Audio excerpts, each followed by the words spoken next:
Let's talk about that moment in every project. You know the one. It's where all your perfect plans, your spreadsheets, and your timelines suddenly run headfirst into real live human beings. That's stakeholder engagement. And honestly, mastering it is one of the most important things you can do.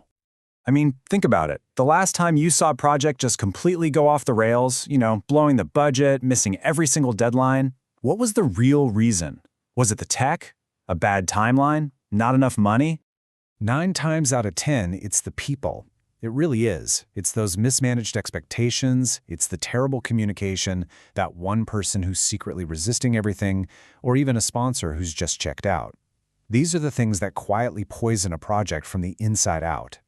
Yeah, you can really think of any project as a potential minefield. Every single person involved, from the big shot sponsor down to a key team member, is a contact point, and they can either launch you forward or, well, blow up in your face. Just trying to walk through that without a strategy, that's not just risky, it's practically a guarantee for disaster. So, to get through that minefield, you have to start thinking like a diplomat. This is your mission, should you choose to accept it.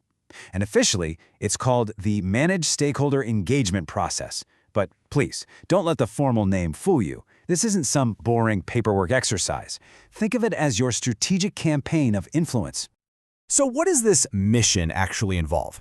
Well, the official definition says it's the process of communicating and working with stakeholders.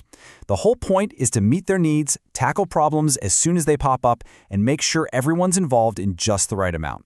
Not too much, not too little. And this quote right here, this gets to the absolute heart of it. It's really a two-sided coin. On one side, you're actively building up your base of support. That's your offense. And on the other, you're trying to minimize any resistance. That's your defense. You've got to play both. No diplomat would ever walk into a high-stakes meeting without an intelligence briefing, right? Same thing here. In project management, that briefing comes from your documents. These are the crucial inputs that tell you who you need to talk to, what you should be talking about, and what's really going on. First up, you've got your strategic plans. Think of these as your top-secret mission directives. Your comms plan, that tells you how to talk to people. The risk plan, that's your briefing on all the potential dangers. And the stakeholder engagement plan, well, that's your operational playbook for the entire mission. Now, if the plans are your overall strategy, these documents, this is your live intelligence coming straight from the field. The issue log tells you what people are freaking out about right now. The change log tracks every twist and turn. And the stakeholder register, that's basically your dossier on every single player, who they are, what makes them tick, and how much power they really have. Okay, you've got your briefing. You know the landscape. Now, it's time to engage. This is all about the tools of the trade, your diplomatic toolkit for building relationships, getting people on your side, and just navigating those tricky, messy human dynamics. At the most basic level, your best tools are your eyes and your voice. Observation is all about what you're not being told. It's reading the room in a tense meeting, noticing the crossed arms, or seeing who's whispering in the hallway. Then you've got conversation. That's you actively asking smart questions, actually listening to the answers, and building that trust, one chat at a time.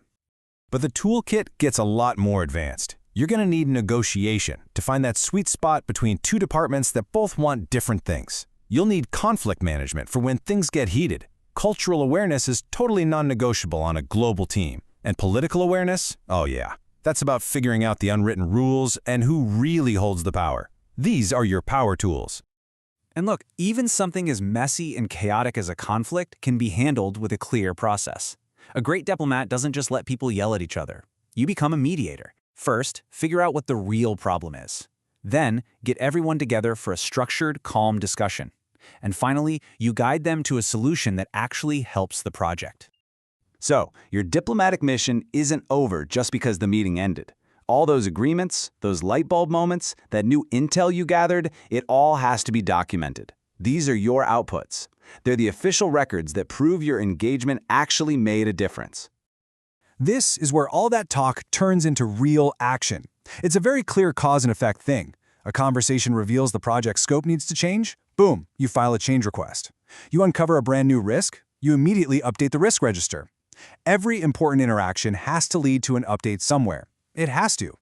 So what's the big payoff for all this work? Well, remember where we started? In that dangerous stakeholder minefield full of hidden traps?